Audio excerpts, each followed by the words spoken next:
Angelo, a lot was made of you guys adding Gandy and Knighton out of the portal, but it seems like Jamari's had a pretty good spring.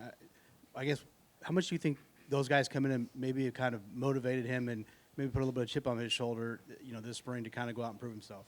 Yeah, I think. And how has he done that? Yeah, I think it definitely motivated him. And he has done that. He came a long way since the beginning of the spring. I feel like he's gonna have a great year for us this year. He came a long way. He made a lot of progress. Yeah, D'Angelo over here. What's the key this summer for defensively for you guys to become the unit you want to become? I mean, more of getting the new guys to learn the scheme, get them some reps in the game, just so they can know the scheme in and out. Because new guys, it's kind of hard to learn new things, but with more reps, it builds repetition, and they'll get the hang of it. From two true freshmen, Byron Baldwin and Ciante Stewart, what have you seen from them so far this spring? Those guys, they bring a lot of energy every day. Sometimes we have to tone them down a little bit, like hitting in practice and stuff like that. But those guys are learning. They're learning quickly. They came in willing to learn. So I like those guys. I think they'll help us some type of way this year.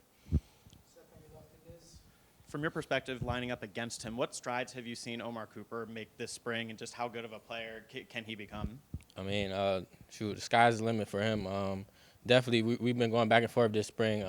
He definitely came a long way from last year. I've seen some progress from him. I think he's going to have a big year this year as well. Kind of a similar question, but about Fernando Mendoza. When you're going against him in practice, what are your takeaways from him and maybe some of the differences you've seen versus Curtis Ford? I mean, some of the differences I see is just how mobile he is, and he scrambles to throw. He's not scrambling to run too. So that's something you see in a quarterback that you really don't see. But I think he's special in my eyes. I've seen a lot of good things from him. He has a strong arm, and just his mobility is what separates him, in my opinion. On Rylan, what's kind of stood out to you on him?